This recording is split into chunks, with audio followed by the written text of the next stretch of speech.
नमस्कार साथियों, निर्माण क्लासेज अयोध्या में आपका हार्दिक स्वागत है। आज संविदा अधिनियम का एक महत्वपूर्ण टॉपिक प्रतिफल कंसिडरेशन के बारे में हम लोग पढ़ेंगे कि कहाँ कहाँ उपबंध हैं और उन उपबंधों के मायने क्या निकलते हैं और कुछ प्रमुख केस लाज जिनके जरिए हम कंसिडरेशन को भी समझेंगे और साथ ही साथ प्रश्न भी, वो मोस्ट इम्पॉर्टेंट है, प्रश्न भी आते हैं। तो पहली बात ये, प्रतिफल से संबंधित उपबंध, तो आप जाएंगे जब धारा 2 पढ़ेंगे, इसका घा पढ़ेंगे 2D, तो 2 घा में प्रतिफल के बारे में लिखा हुआ है, डिफाइन किया गया है, परिभाषित किया गया है। और साथ ही ठीक है धारा 25, ठीक है, यानी धारा 2 घा और धारा 25, ये दो हमें बताते हैं कि प्रतिफल के संबंध में कौन कौन सी नियमावली है, कौन कौन सी बातें हैं जिनको हमें जानना चाहिए। तो प्रतिफल देखते हैं क्या क्या है। ठीक, धारा 2 घा क्या कहती है? जबकि वचनदाता की वांछा पर वचन ग्रहीता या अन्य कोई व्यक्ति कुछ कर चुका है या करने से विरत रहा है या करता है या करने से विरत रहता है, करने का या करने से प्रवृत्त रहने का वचन देता है, तब ऐसा कार्य या प्रवृत्ति या वचन उस वचन के लिए प्रतिफल कहलाता है। यह बात इन्होंने लिख दिया, डायरेक्ट आप पढ़ लेते हैं, सामान्य सी बातें हैं।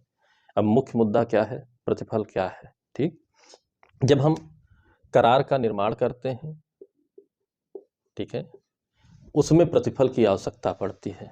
ठीक है, तो आप जानते हैं, अगर हम प्राइमरी लेवल पर करार में देखें क्या एलिमेंट्स हैं, तो प्रस्ताव होना चाहिए, इसका प्रतिग्रहण होना चाहिए,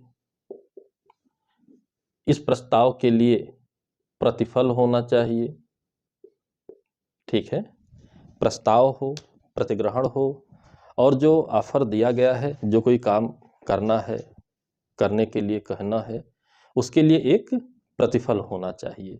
ठीक, मोस्ट इंपॉर्टेंट 3 नेसेसरी एलिमेंट्स होते हैं। अभी हम वचनदाता, वचन ग्रहीता, इन सब बातों में नहीं उलझेंगे, हमें सिंपल बात जाननी है क्या, कि अगर हम धारा 2 भी पढ़ें तो उसके अनुसार हम देखते हैं कि अंगा में लिखा है कि हर एक वचन और वचनों का हर एक संवर्ग जो एक दूसरे के लिए प्रतिफल हो, करार है।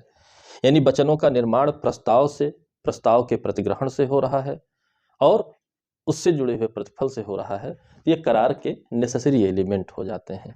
प्रस्ताव के बारे में हमने पढ़ लिया, प्रतिग्रहण के बारे में पढ़ लिया, आज हमें इसी प्रतिफल के बारे में पढ़ना है। प्रतिफल क्या होता है, कैसे होता है, कौन से प्रश्न आते हैं, सभी चीज़ों को क्रमशः हमें जानना है। ठीक है, यानी कि अगर बेसिक फंडामेंटल बात कहें तो करार की एक बेसिक रिक्वायरमेंट है, इसके बिना करार नहीं होगा। ठीक है, फंडामेंटल है करार का, ये बात आपने समझ लिया। अब इसी को कई तरीके से कहा जाता है। ठीक है, क्या अगर यह नहीं है तो करार शून्य है, अभी हम 25 में पढ़ेंगे। ठीक है, इसके साथ क्या, ठीक, ये जो प्रतिफल होता है इसे करार का वस्त्र कहते हैं। ठीक है, ये करार का कपड़ा होता है, करार का वस्त्र होता है। इसके लिए एक लैटिन मैगजिम आती है, न्यूडम पैक्टम। ठीक है, नग्न करार, नग्न करार, न्यूडम पैक्टम। ठीक, यानी इनका कहने का अर्थ क्या है, consideration is cloth of agreement. ठीक है, consideration is cloth of agreement. ठीक है, बहुत सीधा हिसाब किताब है। ठीक है, बहुत सीधा हिसाब किताब है। ठीक, consideration is a cloth of agreement. ठीक, यानी करार, इसके बिना करार नग्न करार होता है, वस्त्र विहीन करार होता है, जिसकी विधि में वैल्यू वाइड होती है। कैसे वाइड होती है, इसके लिए हमें धारा 25 देखना होगा। धारा 25 देखना होगा। धारा 25 क्या लिखता है? धारा 25 कहता है प्रतिफल के बिना करार शून्य है। संविदा की तो बात ही नहीं होगी क्योंकि करार ही शून्य हो गया। प्रतिफल के बिना करार शून्य है। ठीक है, ये धारा 25 कहती है। ठीक, न्यूडम पैक्टम की बात कहाँ से आई? ये क्या होगा? वाइड होगा। ये सेक्शन 25 से हमको पता चला। ठीक है, अब अगली बात में आते हैं। अगली बात क्या है? प्रतिफल कौन दे सकता है? ठीक है, प्रतिफल कौन दे सकता है? इसी से संबंधित एक नियम है, privity of consideration.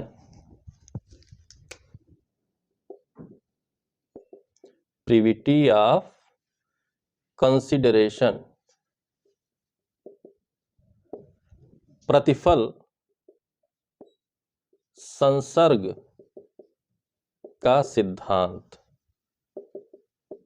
Privity of consideration, प्रतिफल संसर्ग का सिद्धांत। इसका अर्थ हो सकता है, इसका अर्थ होता है प्रतिफल सिर्फ पक्षकार ही दे सकते हैं। ये प्रिविटी ऑफ कंसिडरेशन का अर्थ होता है। अब यह बात आई कि इस रूल की इंडियन लॉ में क्या वैल्यू है, तो आपको जानना चाहिए ये कहाँ इंग्लिश लॉ में यह मान्य है। ठीक, भारतीय विधि में मान्य नहीं है। प्रिविटी ऑफ कंसिडरेशन भारतीय विधि में मान्य नहीं है। यह बात हम क्यों कह रहे हैं? धारा 2 का घ 2D कहता है। ठीक, क्या कहता है? धारा 2D क्या कहता है?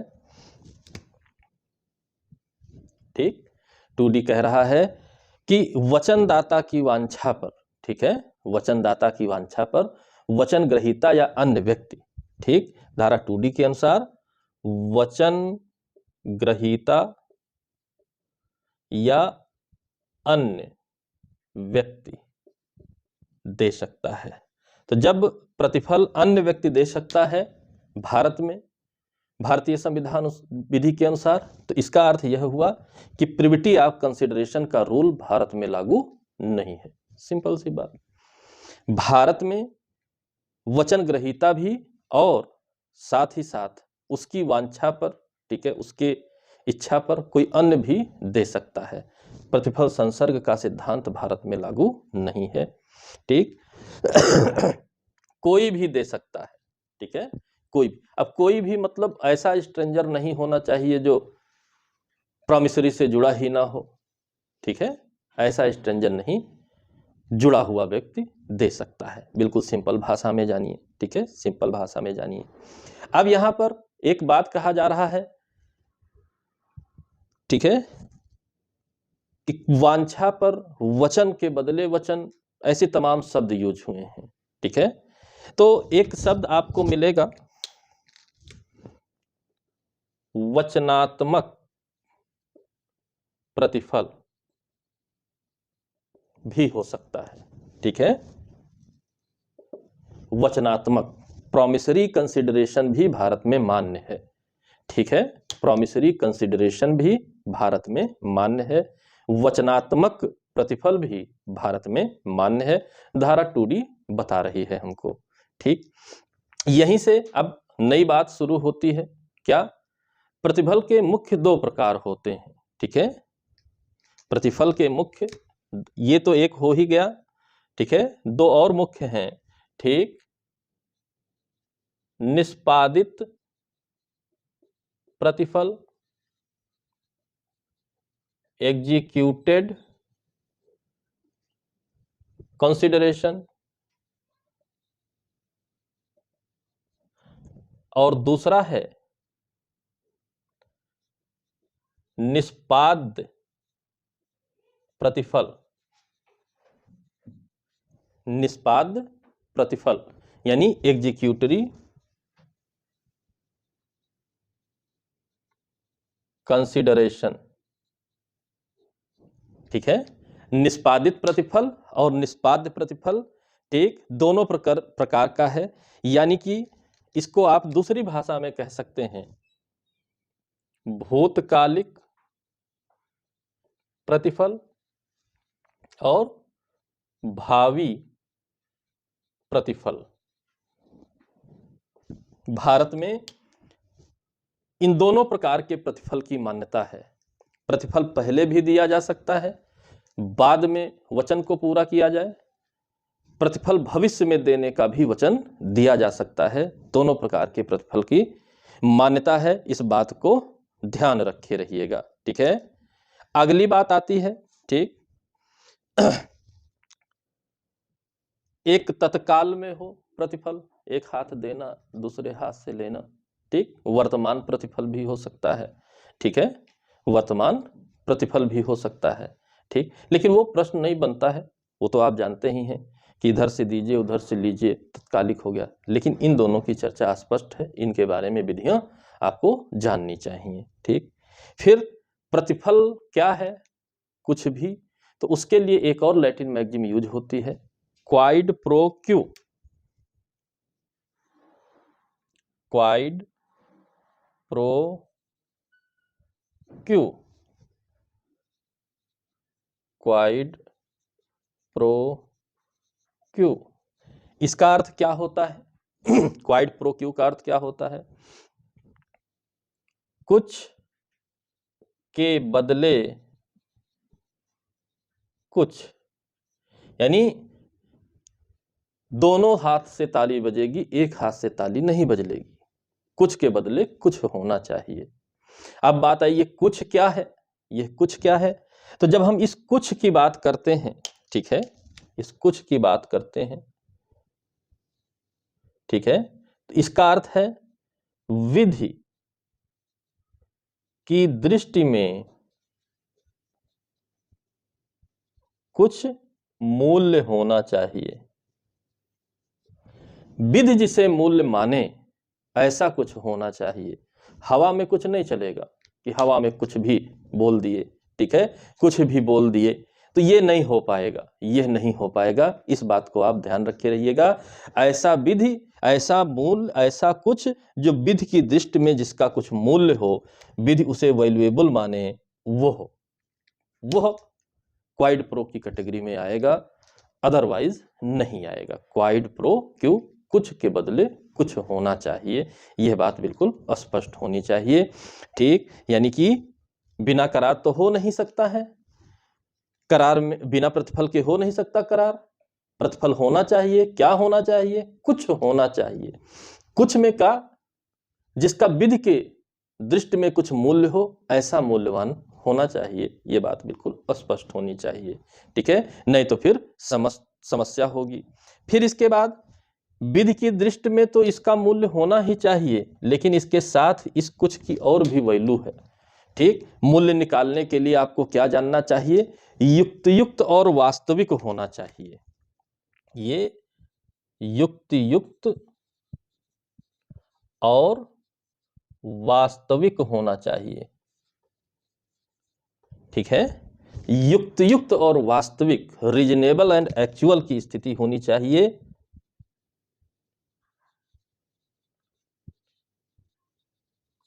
अदरवाइज इसका मूल्य विधि नहीं लगाएगी।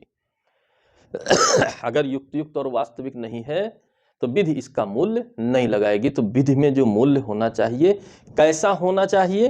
कैसा? युक्त और वास्तविक होना चाहिए। और ये कुछ कैसा होना चाहिए? ठीक है, तो आपने अभी पढ़ा 2D में, वचन दाता की वांछा पर। आपने क्या पढ़ा भाई? हम 100 रुपए की चीज 10 रुपए में देना चाहते हैं, फ्री कंसेंट है हमारा, हमारे ऊपर कोई दबाव नहीं है, तो हमारी इच्छा है कि आप 10 रुपए भी देंगे तो ये 100 रुपए की चीज आपकी हो जाएगी। तो भी क्योंकि ये हमारी वांछा पर है, युक्त है, वास्तविक है, इसका विधि वैल्यू करेगी और ये कंसिडरेशन के रूप में एक्सेप्ट कर लिया जाएगा। ठीक है, वचनदाता की वांछा पर 2D में लिखा हुआ है। वचनदाता की वांछा पर। फिर अगली बात आती है, क्या इस बातों के कुछ अपवाद भी हैं? तो हमें अपवाद कहाँ मिलेंगे? ठीक, अगर हम बात करें अपवादों की, तो ये हमें अपवाद कहाँ मिलेंगे? ठीक है, अपवाद की अगर हम बात करें तो सेक्शन 25 में मिलेंगे। ठीक, इतनी जो बातें हुई हैं, वचनदाता की वांछा पर होना चाहिए, ठीक है, कुछ के बदले कुछ होना चाहिए, और भी तमाम विधि के नियम होते हैं उनके अनुसार होना चाहिए, ठीक है, लोकनीति के विरुद्ध नहीं होना चाहिए, अनैतिक नहीं होना चाहिए, ठीक है, कुछ ऐसी बातें नहीं होनी चाहिए। तो इस कुछ की जब हम चर्चा करते हैं तो क्या इनके कुछ अपवाद भी हैं? तो मिलेगा, अपवाद भी हैं, ठीक, इस कुछ का अपवाद भी है। 25(1) में मिलता है नैसर्गिक प्रेम और स्नेह, ठीक, फर्स्ट क्लास में मिलता है नैसर्गिक प्रेम और स्नेह। इसके कारण अगर आपने कोई वचन दिया है तो भाई यहाँ पर तो विधि की बात हुई नहीं, यहाँ तो बात हो रही है नैसर्गिक प्रेम और स्नेह है। हाई स्कूल बेटा पास हो जाओ, साइकिल दिला देंगे। पिताजी ने कहा, बच्चे ने मेहनत किया, पास हो गया, अब साइकिल नहीं दिला रहे तो मुकदमा करने थोड़े ही जाएगा। ये तो नैसर्गिक प्रेम स्नेह की बात है, ठीक है। क्योंकि जब हम लोग पढ़ते हैं संविदा की क्राइटेरिया, आप लोगों को मैं बता चुका हूं कि इसके चरण होते हैं। संविदा का आशय भी होना चाहिए, ठीक है, आशय भी बहुत इंपॉर्टेंट होता है, ठीक। तो बात आई नैसर्गिक प्रेम और स्नेह में, बहुत सी ऐसी बातें हो जाती हैं, लेकिन अब नैसर्गिक प्रेम और स्नेह तो परिवार में है, परिवार वाले थोड़े एक दूसरे के विरुद्ध मुकदमा करेंगे, लेकिन इस कुछ में वचन कैसे वैल्यू आ जाए, विधि के रूप में मूल्य हो जाए इस वचन का, इसके लिए अपवाद में दिया गया है कि लिखित रजिस्ट्रीकृत हो जाए। अगर इसको हम लिखित और रजिस्टर्ड कर दें तो यह वैल्यूएबल हो जाता है, ठीक है, यह इसकी वैल्यू, यानी कि नैसर्गिक प्रेम और स्नेह में दिए गए वचनों की वैल्यू नहीं होती है विधि की निगाह में, लेकिन अगर वो लिखित है, रजिस्ट्रीकृत है, तो अपवादित तौर पर उसकी वैल्यू हो जाएगी, ठीक, अपवादित तौर पर उसकी वैल्यू हो जाएगी। ध्यान रखे रहिएगा, ठीक है, ध्यान रखे रहिएगा। अगली बात इस प्रतिफल में, ठीक, स्वेच्छया पहले कर दी गई हो बात। दूसरी बात है, पहले कोई कार्य वायदा नहीं था किसी का, आपने स्वेच्छया कर दिया, वॉलंटरी कर दिया, वचनदाता की वांछा पर नहीं है, स्वेच्छया आपने कर दिया, ठीक है।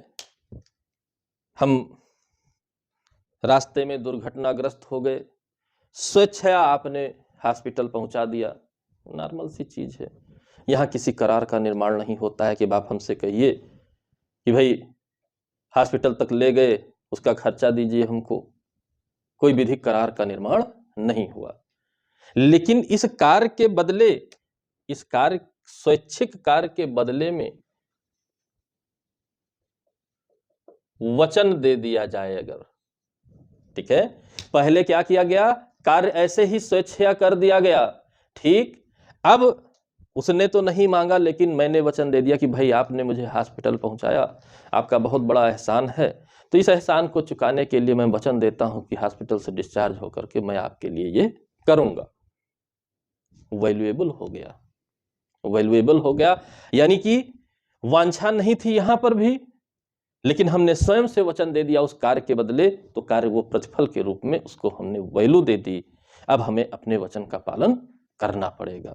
दूसरा अपवाद है, बहुत सरल सिंपल भाषा में, ये दूसरा अपवाद है स्वैच्छिक कार्यों के बदले। अब देखिए, जो आपने निष्पादित प्रतिफल पढ़ा है, भूतकालिक प्रतिफल पढ़ा है, वो यही है, ठीक है, भूतकालिक प्रतिफल आपका यही है, ठीक, पहले कार्य बाद में वचन दिया जाना, भूतकालिक प्रतिफल यही है। इंग्लिश विधि में इसको मान्यता नहीं दी जाती, लेकिन धारा 25 के अनुसार भारतीय विधि में इसको मान्यता प्राप्त है। तीसरा अपवाद है, ठीक है, काल बाधित ऋण। तीसरा अपवाद लिखा गया, काल वर्जित ऋण।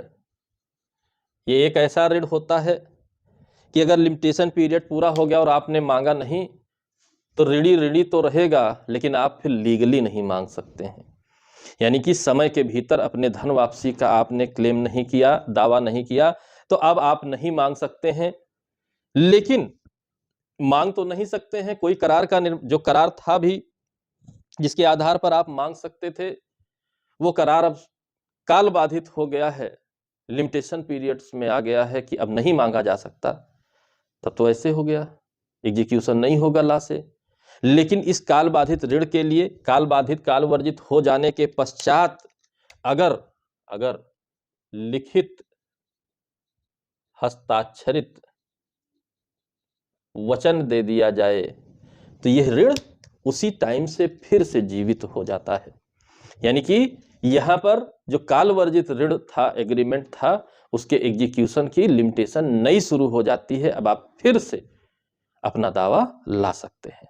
तो धारा 25 दो बात कहती है। पहली बात कहती है कि बिना प्रतिफल करार शून्य होगा, और दूसरी बात कहती है कि 3 अपवाद हैं, अगर इस तरीके से कार्य हो जाएगा तो भी आप प्रतिफल और वचन को पूरा करने के लिए बाध्य हो जाएंगे। भूतकालिक प्रतिफल को भी मान्यता दे दी गई, नैसर्गिक प्रेम स्नेह के वचन को भी मान्यता दे दी गई, लेकिन इन प्रोसीजर्स को फुलफिल होने के बाद उसे मान्यता दी गई। इससे पहले इनकी वैल्यू किसी भी कंसिडरेशन के रूप में नहीं होती है। धारा 25 ने स्पष्ट किया 3 अपवादों के माध्यम से, ठीक है। यानी कि ये हो गया।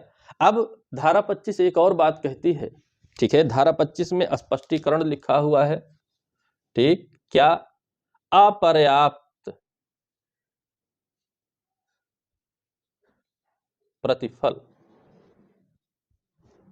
क्या प्रतिफल अपर्याप्त है तो करार का निर्माण होगा या नहीं है? नहीं होगा, ठीक। तो पर्याप्त प्रतिफल नहीं है, अपर्याप्त है, तब भी करार बनेगा, क्योंकि आप जानते हैं कुछ मूल्य हो, युक्त हो, वास्तविक हो, तो वह प्रतिफल मान्यता प्राप्त हो जाएगा।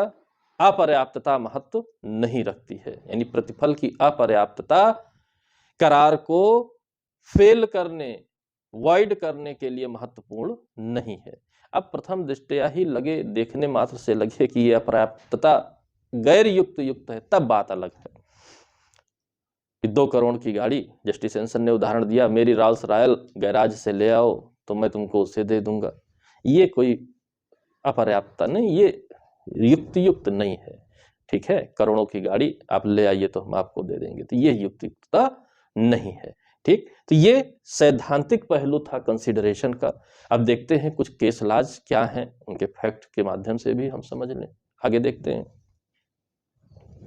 चलिए केसों में पहला केस हमारा है दुर्गा प्रसाद वर्सेज बलदेव। दुर्गा प्रसाद वर्सेज बलदेव, ठीक। अब बात आई, केस भी याद रखना है, फैक्ट भी याद रखना है, तो इसे कैसे हम याद करें, ठीक है। बिना कहे दुकानों का निर्माण, इतनी बात याद रखे रहिए। यानी कि एक बिल्डर ने दुकानदारों को दुकान के लिए, कोई नई मार्केट डेवलप हो रही थी, पुरानी मार्केट टूट रही थी, आजकल हमारे यहाँ ऐसा चल रहा है, दुकानों का निर्माण करा दिया कि आप लोग आइएगा, किराए पर, न्यूनतम किराए पर यहाँ रहिएगा। अब किसी कारणवश आगे का काम बढ़ाने के लिए दुकानदारों से कुछ रुपए की डिमांड करता है वादी, तो दुकानदार कहते हैं भाई मेरे कहने पर, यानी कि बेयर एक्ट की भाषा में मेरी वांछा पर तो आपने यह कार्य नहीं किया है, आपने खुद ही कहा मैं निर्माण करा दे रहा हूं, मैं ये करा दे रहा हूं, अरे ये तो मैं बाद में डिसाइड करूंगा कि मैं किराए पर लूंगा या नहीं लूंगा, ठीक। मेरी वांछा पर निर्माण नहीं है, इसलिए हम देने को लायबल नहीं है। बिल्कुल सही बात। कोर्ट ने कहा कि दुकानदारों की वांछा पर दुकानों का निर्माण नहीं किया गया, इसलिए दुकानदार बाध्य नहीं है, इसलिए दुकानदार बाध्य नहीं है। सिंपल। बलदेव बनाम दुर्गा प्रसाद बनाम बलदेव, ठीक। यानी कि बिना कहे, यही याद रखे रहिएगा, ठीक है, वांछा पर नहीं, बस पूरा फैक्ट भी याद रहेगा, केस भी याद रहेगा। केदारनाथ वर्सेस गौरी मोहम्मद, अगला केस है केदारनाथ वर्सेस गौरी मोहम्मद। इसमें क्या हुआ, यहां भी दुकानें बन रही हैं।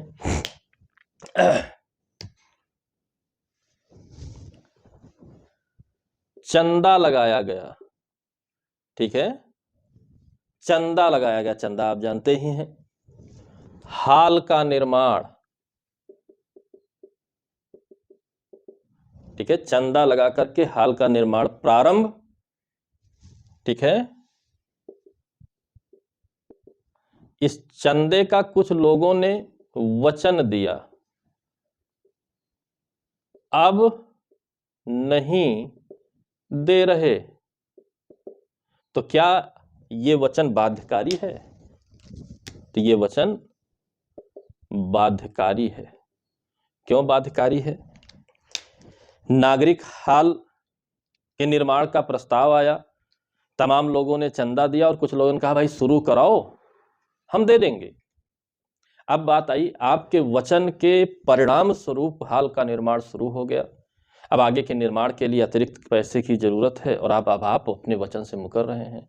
तो वचन के परिणाम स्वरूप हाल का निर्माण शुरू हुआ है, ठीक है, इसलिए यह बाध्यकारी होगा, चंदा तो आपको देना पड़ेगा। केदारनाथ वर्सेस गौरी मोहम्मद, ठीक। अगला इंपॉर्टेंट है डोरा स्वामी अय्यर वर्सेज अरुणाचल अय्यर। डोरा स्वामी अय्यर वर्सेज अरुणाचल अय्यर, ठीक है। ये संबंधित है मंदिर की मरम्मत के लिए चंदा। ये मंदिर की मरम्मत पहले से जारी है, इसके लिए आपको बाध्य नहीं किया जा सकता। मंदिर की मरम्मत चल रही है, पहले से चल रही है, आगे की मरम्मत के लिए चंदा आप मांगने पहुंचे, बाध्य नहीं किया जा सकता। क्यों?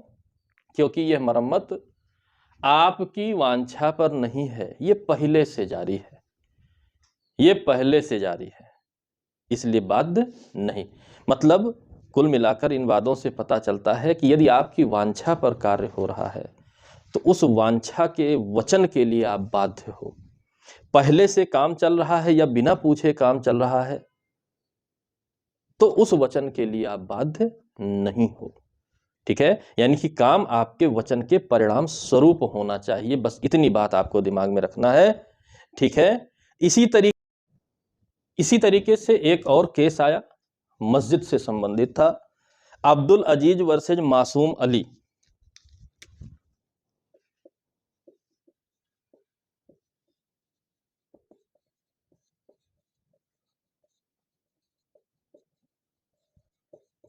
इसमें भी मस्जिद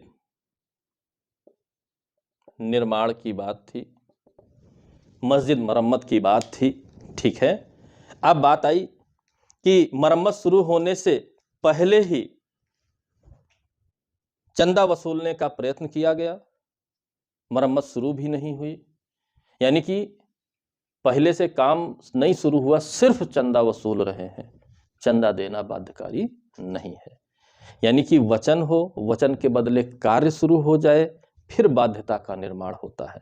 खाली वचन हो और कार्य भी ना शुरू हो, कोई बाध्यता नहीं। पहले से कार्य चल रहा है, फिर वचन दिया गया, कोई बाध्य नहीं, ठीक है। आपने वचन दिया और उस वचन के परिणाम स्वरूप कार्य शुरू हुआ, आप बाध्य हो जाएंगे। तो ये 4 केस कंसिडरेशन के लिए मोस्ट इंपॉर्टेंट है, इनको आप जानिए। इसके अलावा भी कंसिडरेशन के केस हैं, लेकिन वो प्रिविटी आप कॉन्ट्रैक्ट और इन सब में जो है इंटर कर जाते हैं। इंडिविजुअल प्रतिफल के लिए ये 4 केस आपके लिए पर्याप्त हैं, ठीक है। इनको आप ध्यान रखे रहिएगा। आशा करता हूँ वीडियो पसंद आई होगी और संतुलित तरीके से आपके दिमाग में एडजस्ट हो गया होगा कि कंसिडरेशन का कॉन्सेप्ट क्या है। अगले वीडियो में हम लोग यहाँ प्रस्ताव हो गया, प्रतिग्रहण हो गया, प्रतिफल हो गया, ठीक है, सारी जानकारियां हो गई हैं। संविदा के सेकंड पार्ट के लिए सेक्शन 75 के बाद वाले पार्ट के लिए भी आप लोग बार बार मैसेज आ रहा है, तो अगला वीडियो कॉन्ट्रैक्ट 2 का रहेगा। चैनल को यदि आपने सब्सक्राइब नहीं किया है तो सब्सक्राइब कर लें, ताकि जब भी वीडियो अपलोड हो तो आपको तत्काल मिल सके। ठीक है, सूचना आपको नोटिफिकेशन ऑन कर दें, तुरंत मिल जाए। मेंटेन करिए, परीक्षा के लिए बहुत समय नहीं रहता है, अच्छे से मेंटेन हो जाए। मिलते हैं अगले वीडियो में, तब तक के लिए जय हिंद, जय भारत, धन्यवाद।